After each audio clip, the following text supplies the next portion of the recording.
Esu Zigmantas Stankus, Naujos Akmenės kaimiškosios seniūnijos seniūnas. Mano darbas yra bendravimas su gyventojais ir pagalba visose darbuose. Esu tarpinė grandis tarp administracijos ir gyventojų. Gyventojų iniciatyva buvo šiais metais įgyvendinta, parašytas projektas ir sukurtas šitas grožis – kupolas. Tai tikimės sukurti tokį kampelį Alkiškiuose, nes tikrai Alkiškiai yra pravažiuojantis ir visų matomas, kuriame gali apsilankyti kiekvienas pravažiuojantis pro šalį. Durys yra atviros, prašom, kiekvienas gali aplankyti šitą objektą. Pagrindė jo funkcija yra gyventojų iniciatyvos padaryta, kad būtų bendruomeniai, kur susirinkti ir pabendrauti bendruomenės nariam ir kitiem, kaip minėjau, pravažiuojantiem pro šalį svečiam.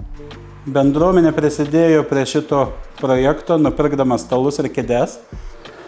Šitoj vietoj dar sukūrėme aikštelę, kad būtų ir suaugusiam ant treniruoklių pabūti, ir vaikam kampelis, kur galėtų tėvai atvažiavę su vaikais praleisti taip pat laiką ir užsukę ir į kupolą, ir į šitą erdvę.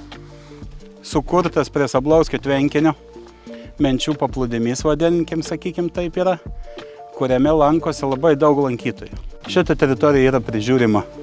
Šiais metais buvo nušienauta bent kelis kartus, perdažyta visa infrastruktūra, mediena. Yra Alkiškių smėlio karjeras, ten yra taip pat sukurta toksai takas pasivaikščiojim, pasigrožėti gamta. Yra sukurtos erdvės, kur žmonės gali išsimaudyti. Ją nušienaujam, sutvarkom taip pat pagal projektus, kurie buvo. Kelius šiais metais labai sparčiai žvyrkelius tvarkėme. Tai dabar šiais metais buvo daugiau dėta pastangų sutvarkyti grynai gyvenamose vietose, kur buvo keliai, žvyrkeliai.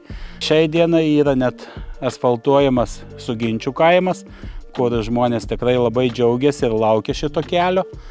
Tiek Sablauskiai, tiek Menčiai, tiek Alkiškiai, tiek Kyviliai, tiek Lykoliai. Galiu vardinti visus savo kaimus. Esu patenkintas ir džiaugiuosi jų pagalba tvarkant visas viešas erdves.